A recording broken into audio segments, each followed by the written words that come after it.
The first time I suspected my mother had superpowers was on a rainy evening in our small village in Uganda. The sky roared with thunder, and rain pounded our tin roof like 1,000 drumming hands. I was 9 years old, sitting on a woven mat in the corner of our one-room house, watching my mother sew a torn school uniform under the dim light of a kerosene lamp.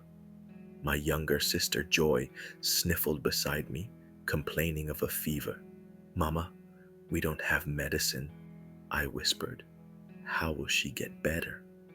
Mama smiled softly, her fingers moving like magic over the fabric. "God will provide," she said, her voice calm and certain. I wanted to believe her, but I was old enough to know that medicine cost money, and money was something we barely had. My father had died in a road accident when I was 6, leaving Mama to raise us alone. She did odd jobs washing clothes for wealthier families, selling roasted maize at the market, and weaving baskets late into the night. Despite everything, she never stopped smiling, never stopped praying. That night, after putting Joy to sleep, Mama knelt by our bedside and whispered prayers. She called on God the way a child calls on a loving father. I listened in silence, wondering if God really heard us. The next morning, the fever was gone. As I grew older, I noticed other things too. There was the time when our rent was overdue, and landlord threatened to throw us out. Mama prayed, and the next day, she was offered a tailoring job that paid exactly what we needed. Then there was the day I came home crying because I was moped for wearing a torn uniform. Instead of comforting me with empty words, Mama picked up her needle and thread, patched the uniform with such skill that it looked almost new, and told me, "Wear it with pride, my son. Your worth is not in clothes, but in character."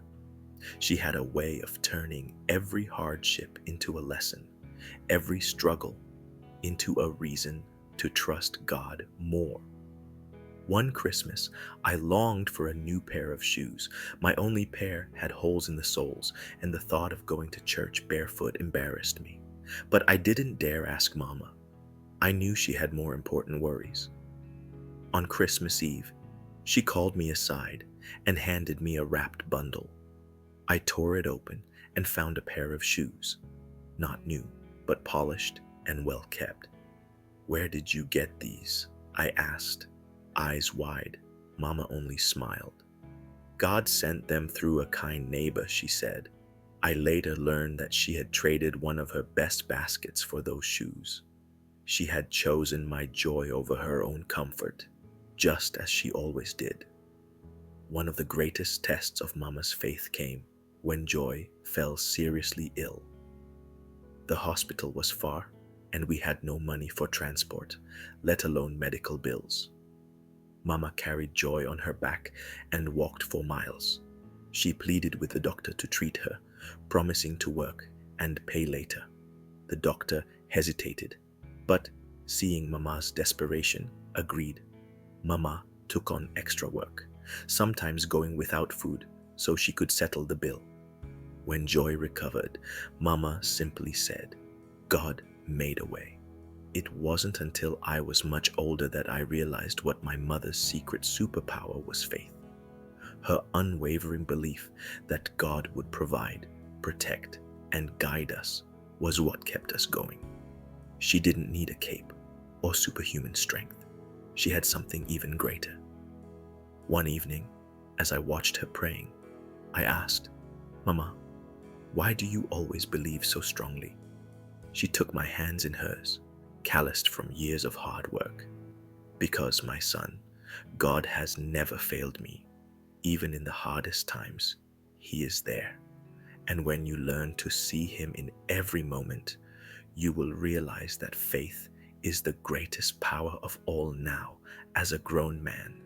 Whenever life gets tough, I think of Mama's prayers, her resilience, her endless hope. And I smile knowing that she passed her secret superpower onto me, Faith.